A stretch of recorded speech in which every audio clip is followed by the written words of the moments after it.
I will tell her, sweetie, I love you. I want you to have anything that you want to have. I wish that we could go get an ice cream together, but we can't because we could lose you. Jessica, I think you're a star. You have such an inspirational story with so many twists and turns. When I first heard your story, I knew I had to invite you on to speak. Yeah, of course. Once you tell it enough times, it does get easier. So, my daughter was born with MMIHS, which is a terminal genetic disease. And basically, what happens with MMIHS is that the smooth muscles in the body don't work properly. So, what you have is a very weak bowel, a very weak bladder, basically non functioning. So, from the time of birth, she had to be catheterized, and she did great when she was breastfed, which was really interesting. She didn't have any issues when she was a baby. And once she started eating solids, that's when everything went completely haywire. So within just a couple of months, she went from a healthy, chunky baby to rapidly losing weight, huge distended stomach, little limbs, and so constipated and uncomfortable that she really couldn't eat much. And that's when we decided to seek more help from another specialist. And the options we were met with was surgery and medication. And being the type of person that I am, I'm very much against pharmaceuticals. It's just always been ingrained in me. Thank God my mom was a little bit more holistic and kind of put me on that path. And I had heard other stories of other kids who took the medication route.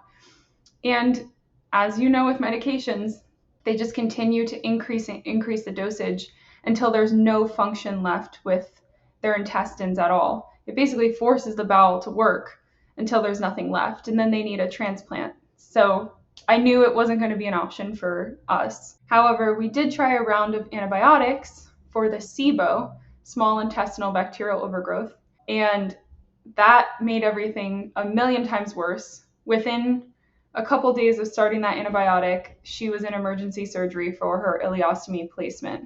From that first surgery, everything got worse very quickly.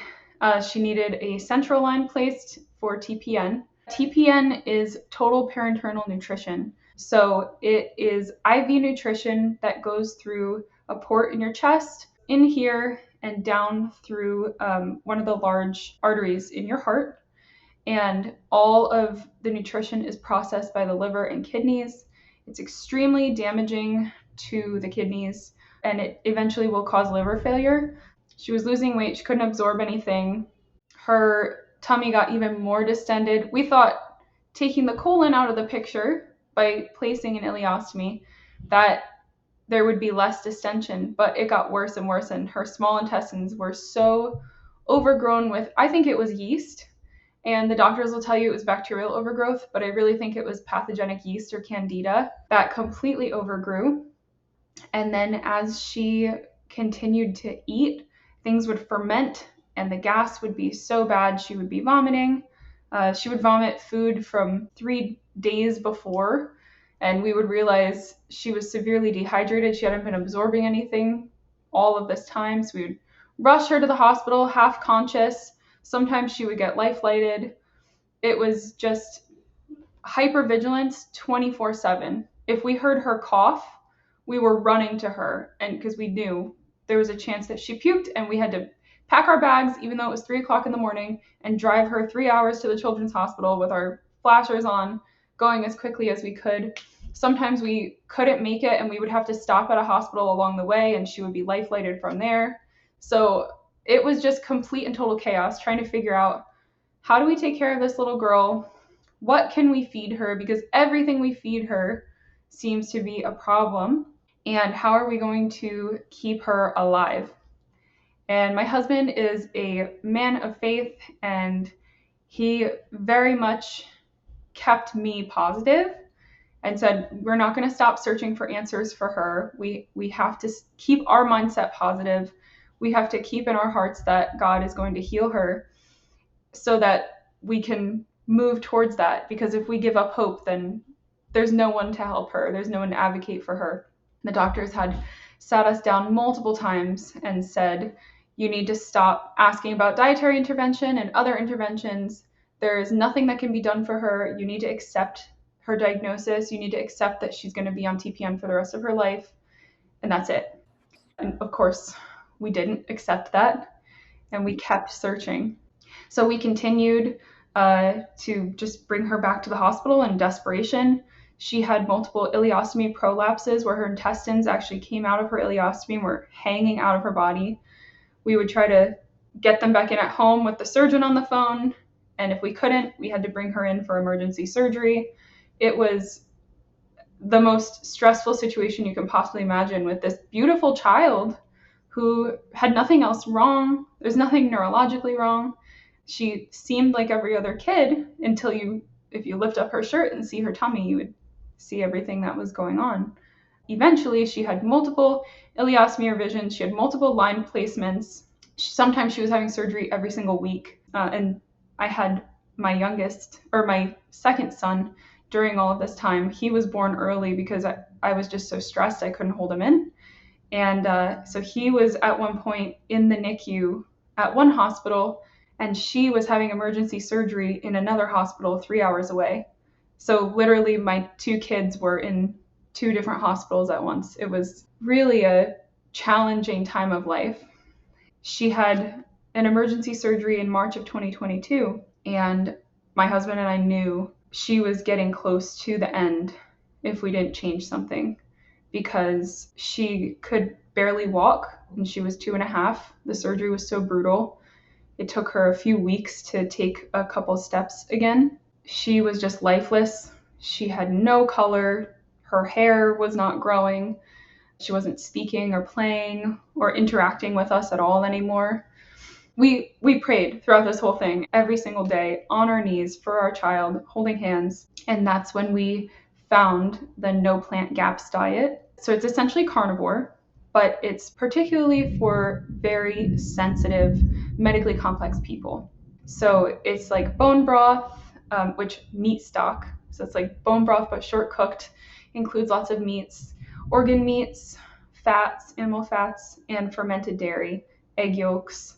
We had to really fight the doctors to allow us to try, but she was still supported by TPN. And when we started, she turned around so quickly. It was like a miracle before our eyes. Just within the first couple weeks, she started tolerating full G-tube feeds of this chicken, and we would take the broth and cook huge pots of chicken, debone it all, blend it in the blender, and put it in her feeding tube.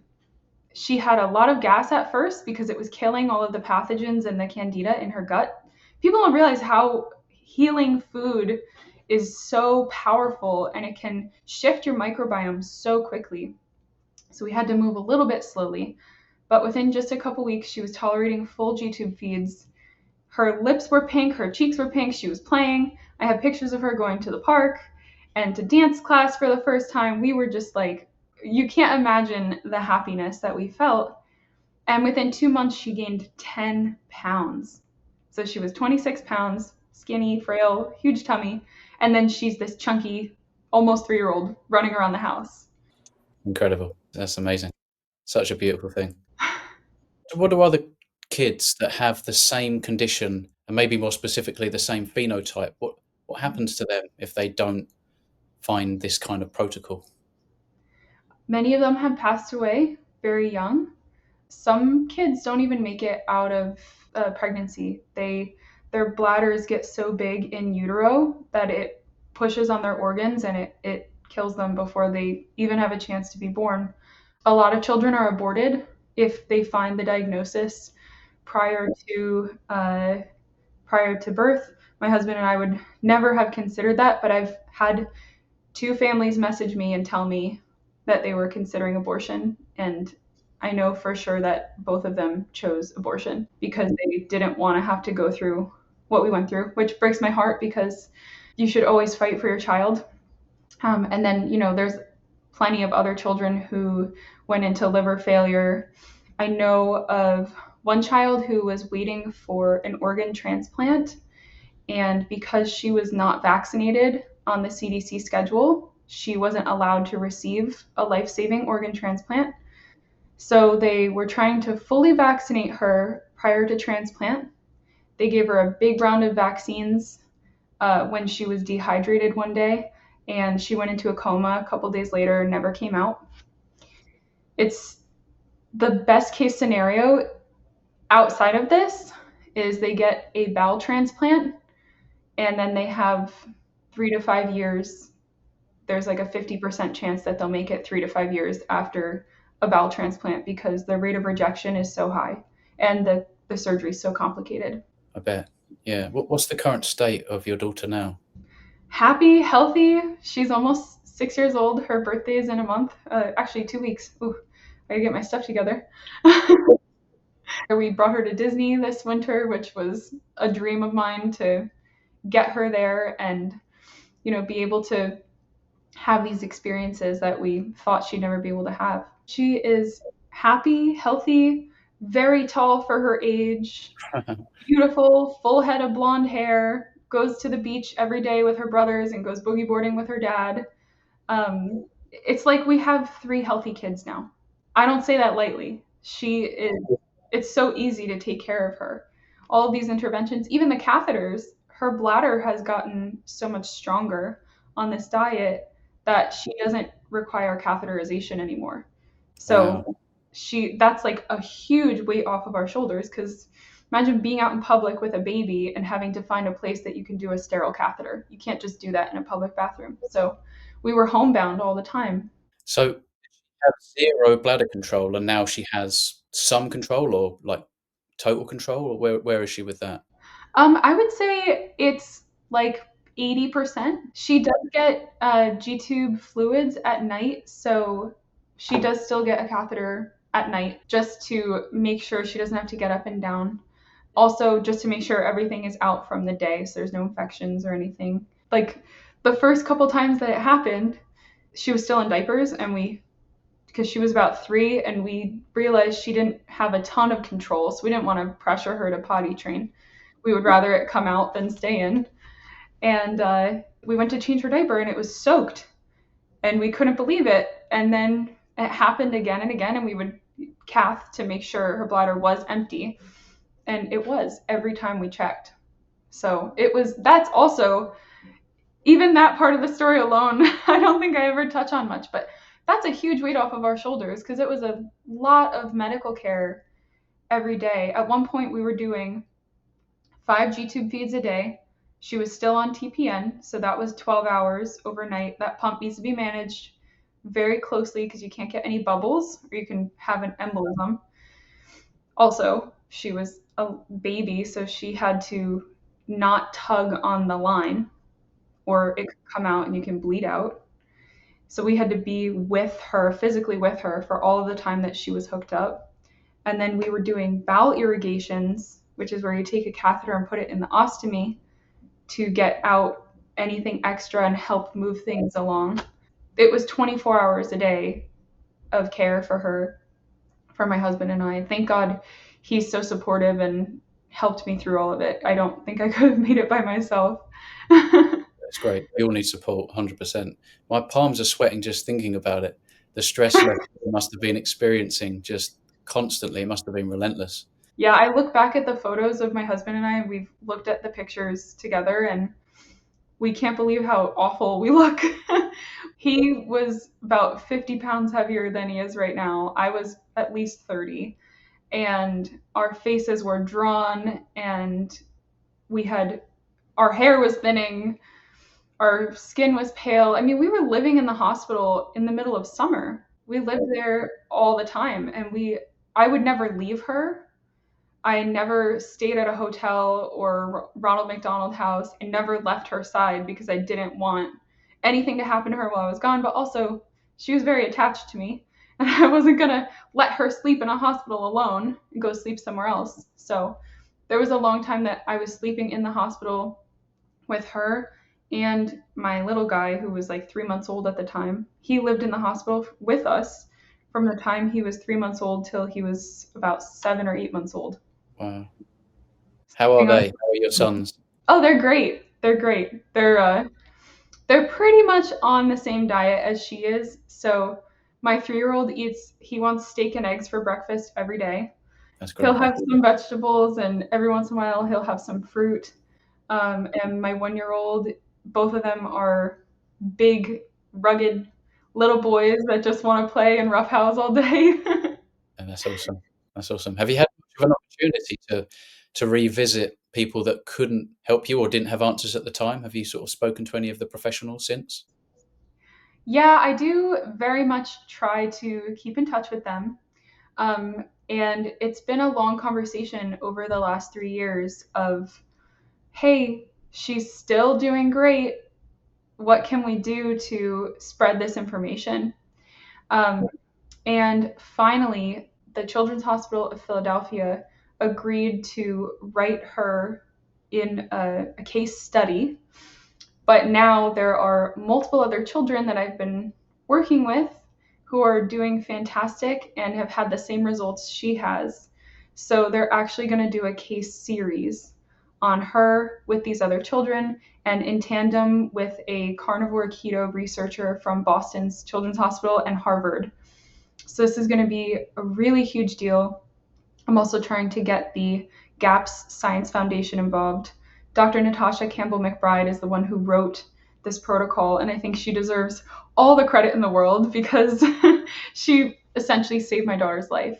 It's really exciting to see all of this come together because once it's in the medical literature, it can be accepted by mainstream doctors, and parents won't have to fight in order to try this for their child, which a lot of them do have to fight.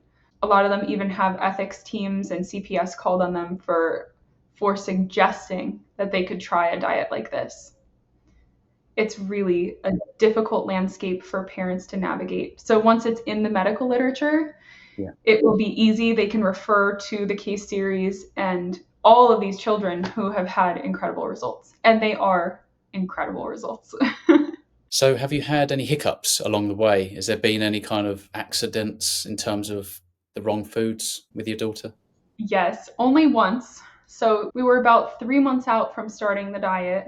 She was doing fantastically well, up a bunch of weight, just loving life.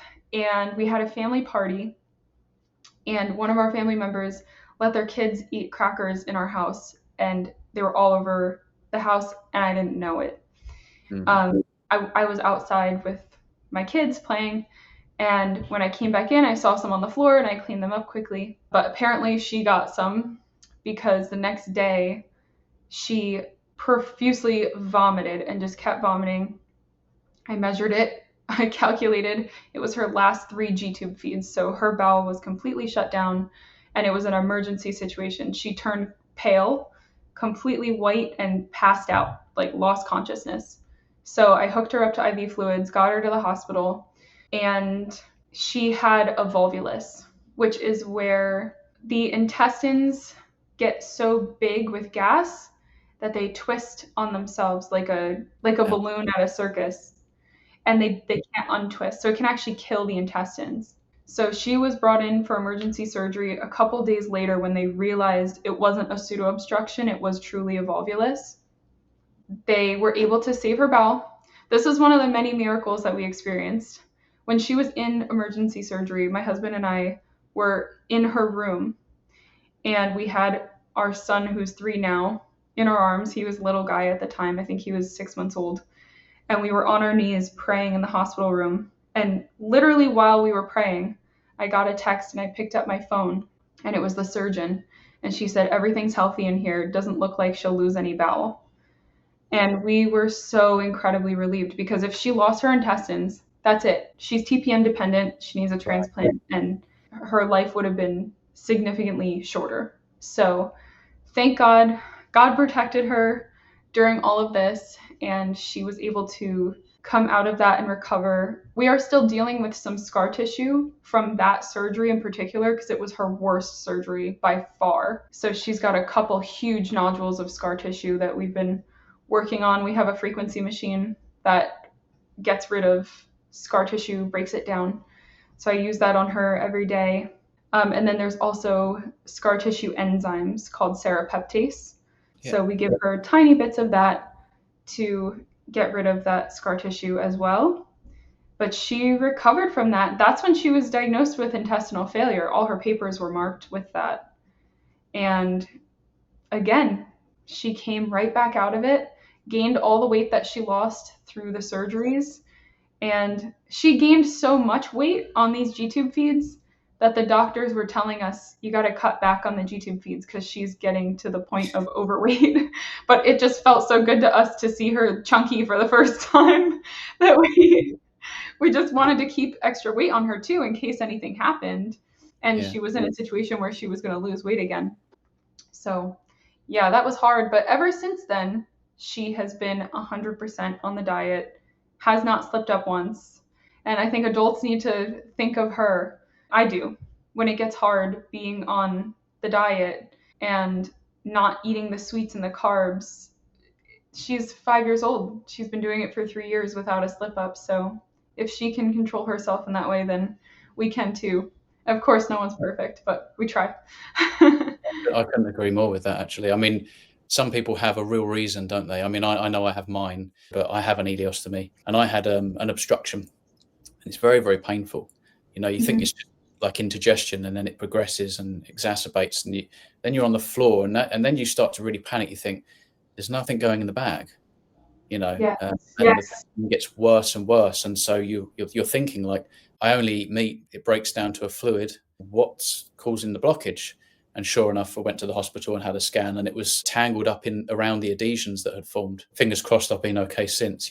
But does your daughter have any real memories of some of the earlier experiences? Does she talk about the experiences much? She doesn't have a lot of memories. She asks me a lot of questions. Obviously, she hears my interviews and sees my social media posts, and so we talk about it. But I've always been very open with her and try to talk at an age appropriate level. But I'd never want her to feel confused about her body and what has happened. It was really interesting when we took her to get her central line removed. She was almost 4, Mm, and we were all happy. It was a great day. I explained to her, you're going to go in, you're going to have surgery. They're going to give you a little bit of anesthesia. You're going to go to sleep. They're going to take the line out of your chest. You're going to wake up with a couple stitches, and that will be it. Once your bowel starts working again, we're going to go home. Okay, great. So we get there. She's happy. She's playing Peppa Pig on my phone. We don't do that often, but hospitals call for desperate measures sometimes. And I put the hazmat suit on to bring her back into the OR, and she was completely fine. We start walking into the operating room, and she saw a mask that goes over your nose and mouth. And she lost it like I have never seen before. And she was very strong at this point. So trying to hold her while she was climbing over my shoulder, trying to get away from the operating room, screaming bloody murder. It was a scene. And I said, what's going on? I literally like took her out. There's surgeons waiting for her. I took her out of the operating room. I said, what is wrong, sweetie? She said, the powerful mask. I said, okay. So I had them move it. She was still freaking out so badly when I brought her in. I literally had to hold her in my arms, and they put the anesthesia right in her central line, and she passed out in my arms, and I dropped her on the operating table and left, which that has happened before but she was really little. I thought this time, since she had a better understanding, it would be different. But she remembered when she was 16 months old, I think, when they first placed her ileostomy. mm, For that first surgery, I brought her into the OR, and instead of putting uh, the anesthesia in her line, they took the mask and held it over her face while she screamed and thrashed and tried to get away until she passed out. And mm. I knew she was traumatized from it because after she woke up after that surgery, she was never the same waking up from a nap. She would Wow. scream and cry and not let me comfort or touch her for over an hour every single day. This was the routine. And I never realized how much it affected her until I brought her to have her central line removed. She would say, Mommy, I was really afraid of the mask. And I would say, yeah, when you were little, the doctors did this, but I'm with you, and I didn't know they were going to do that, and I will make sure that never happens again. I will never let them do that again. So we had to go through and help her to feel safe when she was around doctors. Have you found that you see things differently now, the whole world and the way the system works? Yeah, definitely. I mean, just being in the hospital and having to fight doctors to give my child real food, that is a wake up call. Yeah. And they wanted me to give her conventional G tube feeds. I said, absolutely not. None of these feeds are safe for her. They all have ingredients that are terrible for anyone, let alone for her. They're highly fermentable, highly inflammatory. There's nothing in this. So I said to them, if you have a mother who's willing to make all of the food from scratch, blend it up, and give it to this child, how can you possibly tell me that it would be better for her to have off the shelf G tube feeds with preservatives and all these other additives? And that's when they finally were like, go ahead, try it. And thank God they did. But it was a fight. And there was one time when she had rotavirus. So she was having tons of diarrhea. And with an ostomy, that gets dangerous really quickly because you get dehydrated. So she was having issues with her electrolytes. And when I had her home, I was replacing her output 1-to-1 with broth. When we got to the hospital, her levels were perfect. Her level, there was not a single electrolyte that was off. Once we got to the hospital, they told me she couldn't have broth anymore. She had to be on bowel rest. So we stopped the broth. Her levels went completely haywire. She got a kidney injury from dehydration at the hospital when I was able to keep her safe at home for almost a week with extreme diarrhea. She got a kidney injury. Her potassium was so low, they were giving her like 90 MEQs a day of potassium. And I had to beg them for almost a week. She was full of edema too. So her entire body was swollen from her kidneys having an injury. I had to beg them to give her the broth because I knew it was going to get her levels where they needed to be again. The GI doctor fought me tooth and nail. The kidney doctor said, it's worth a shot. Please let her try. And they had to talk the other doctor down. It was all ego driving it because he didn't like me because I fired him as her doctor prior. And he just happened to be the attending that week. So finally, the kidney doctor stepped in, said, let her do it. Within a couple hours, all of her levels were normal, and we were able to replace the IV fluids with the broth. It changes the way you see things because you know what's best for your child. You know what's been working. I've seen this little girl healed. I know what's keeping all of her levels normal at home without TPN, which wasn't possible before. It's the broth. It's the mix of all of the nutrients that are in this food. People don't realize how nutritious this food is. It's everything that you need, including electrolytes, especially if you're doing broth. And it's like being an alternate universe when you walk into the hospital because Yeah. nothing that you know is in reality working is even on their radar. They don't care. They don't want to hear it. And if you push too hard, you'll have a CPS case. And it has happened to families I know. Thank God it never happened to us. But Oh.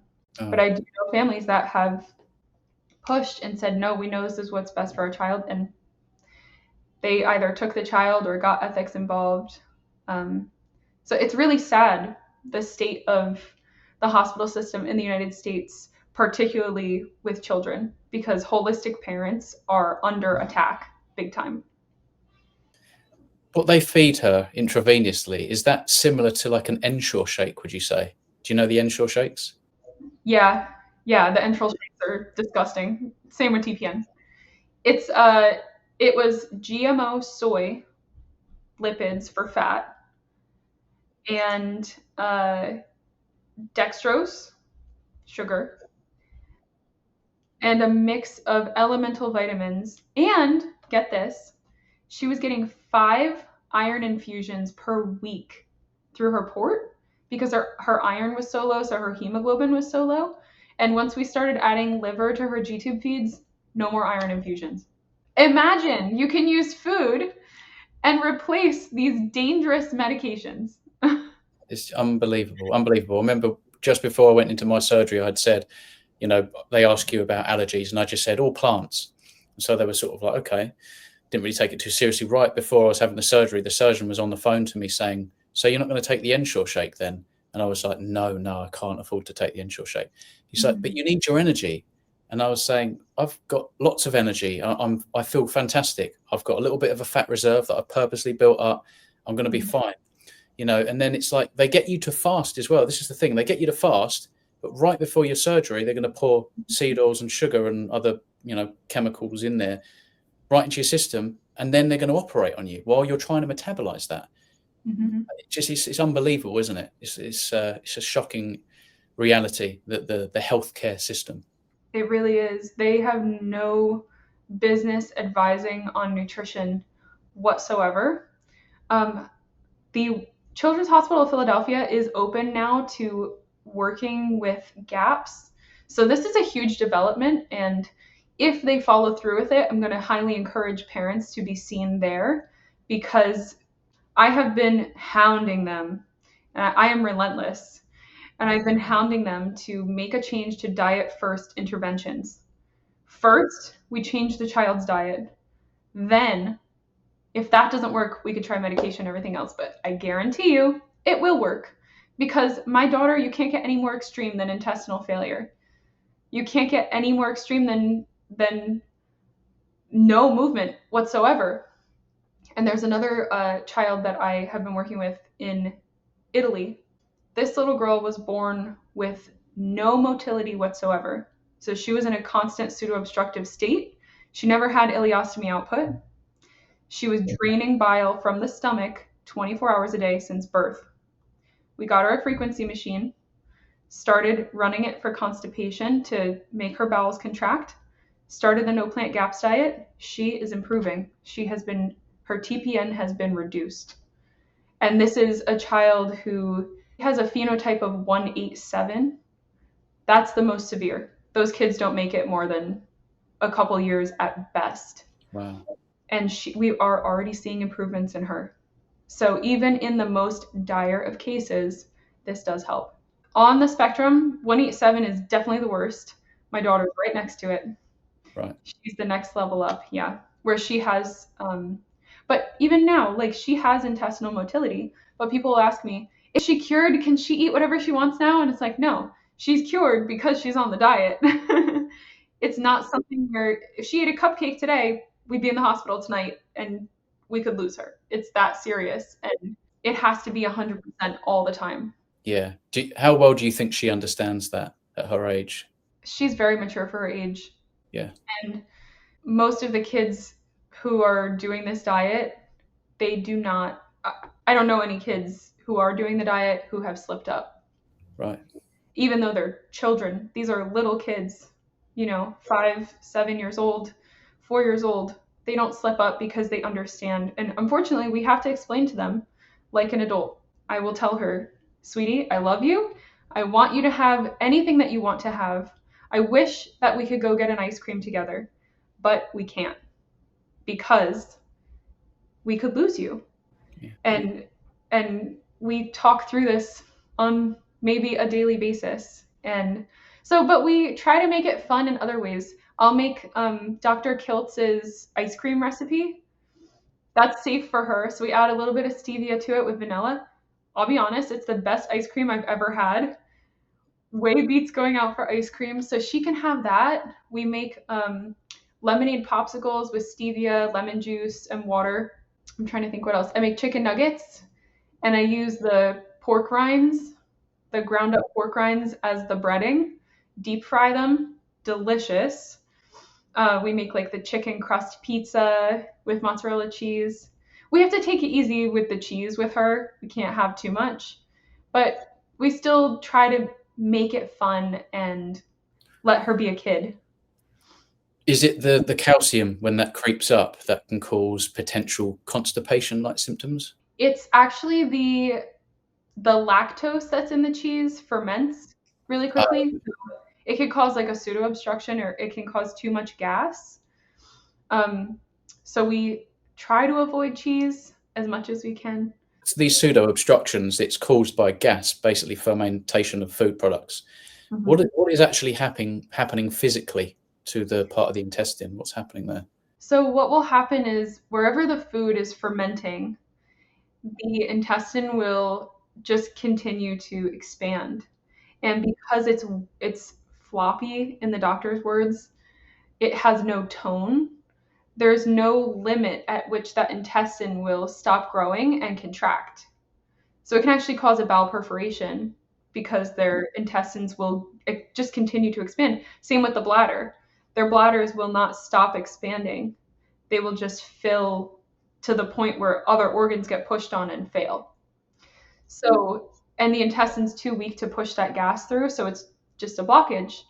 Right. So yeah, so essentially it's almost like hypo Peristalsis. peristalsis, that's it. That's Yeah. part of the that's Thank part of the you. diagnosis name. It's hypoperistalsis. Right, Exactly. okay, so that's essentially what's happening. That movement isn't there. Yeah, exactly. I guess she still has a bag? Yes. I thought maybe we could reverse it one day, but the more I work with other kids and I can see that they need it. They really do need it.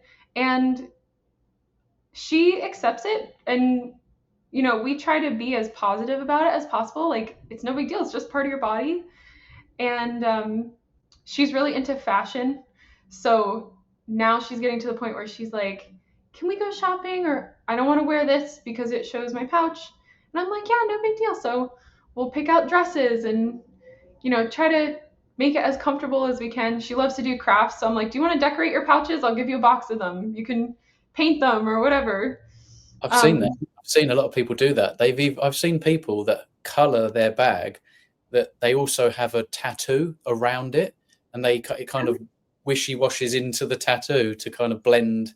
I don't know. You got all these sorts of different creative people out there that kind of find these different solutions. But yeah, no, that's it's so great. I mean, I remember because I obviously have an ostomy bag too. I uh remember when I first got it, I was a little bit self-conscious, so I started to wear darker clothes, a shirt that buttons down the middle is quite good because it throws your eyes off. But when I'm winter cleaning, I wear a tighter vest, and then I don't know what you do you call them fanny packs? It's like a bum bag. yeah. There you go. I got that one. I couldn't think of peristalsis, but I could remember fanny packs.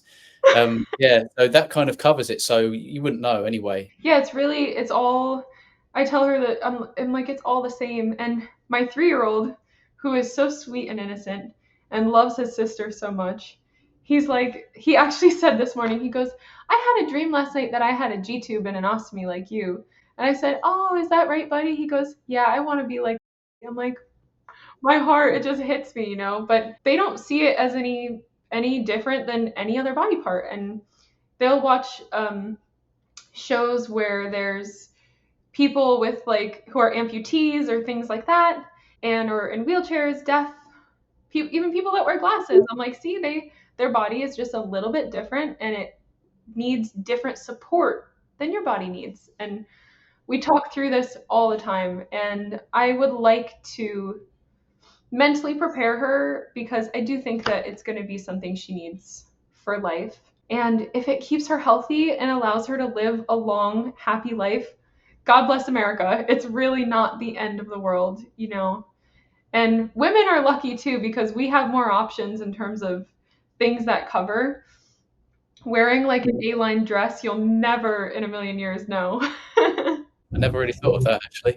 But no, I agree. I had some options to have a reverse, and part of me really wanted to, especially when I was really depressed. I felt like it was ruining my life, and I just couldn't change my outlook, And who knew that by changing my diet, that's all I needed to do, and my outlook then became healthy. This doesn't really bother me, and I've accepted it.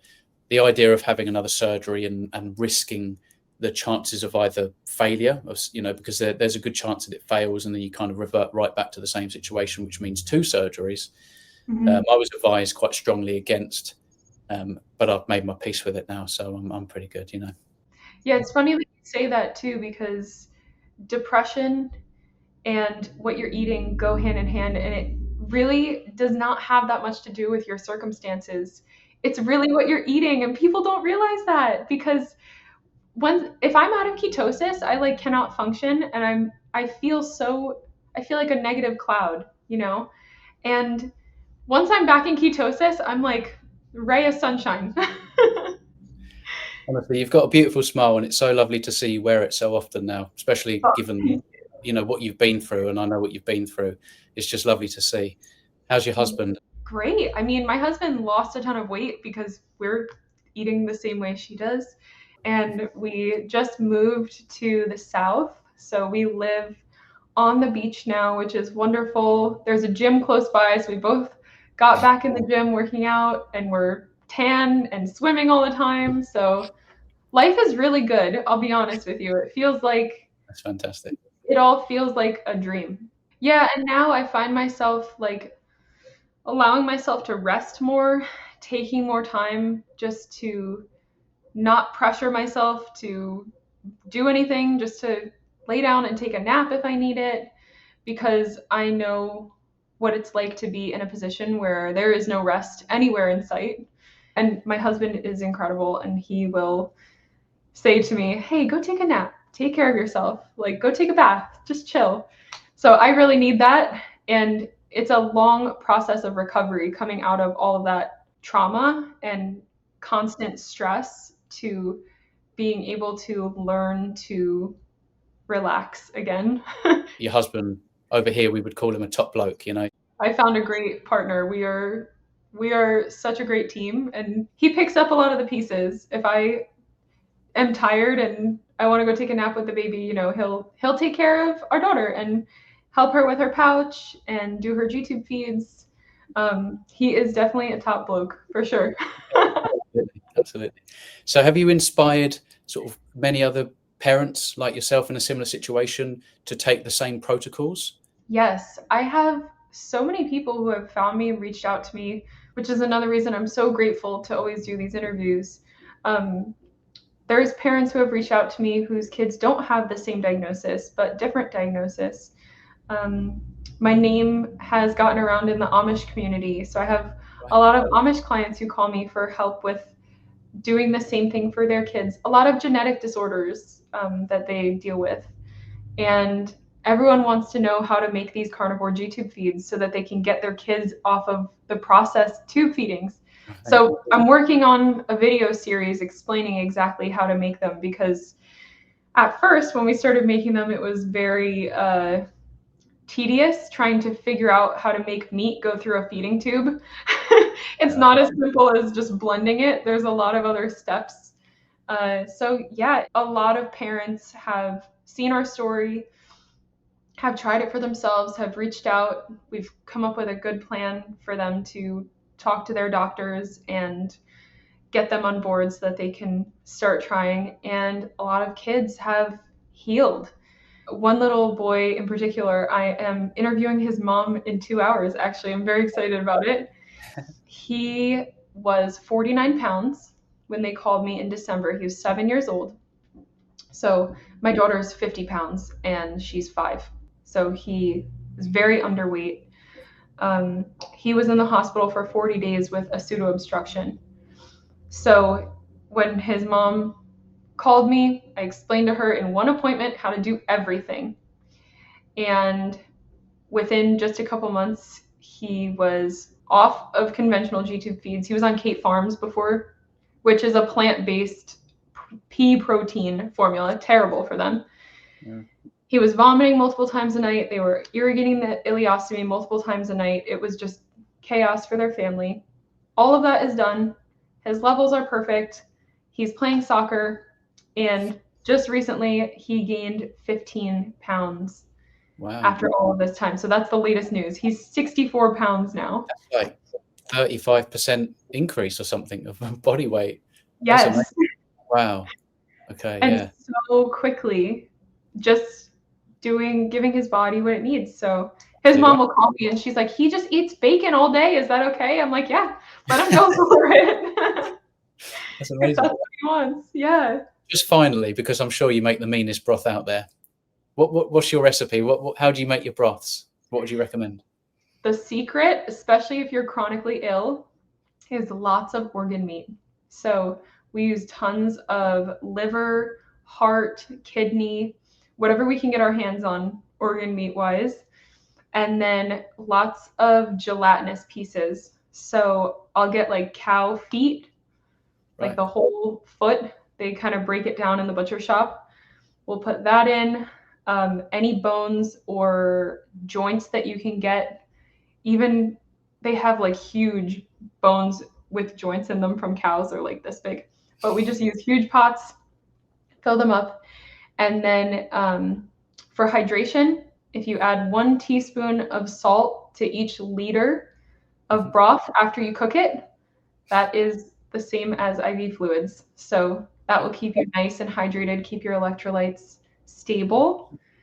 And if you can manage to eat the organ meats afterwards, that's a great thing to do as well.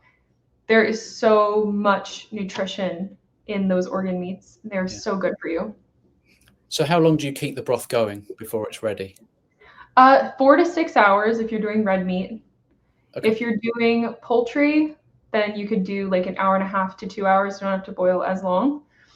Right. When you go longer than that, you're getting into higher histamine territory.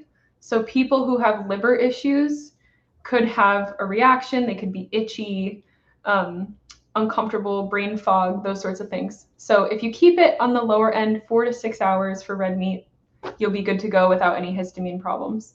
Awesome. I'm really glad I asked that, actually. Where can we find you, Jessica?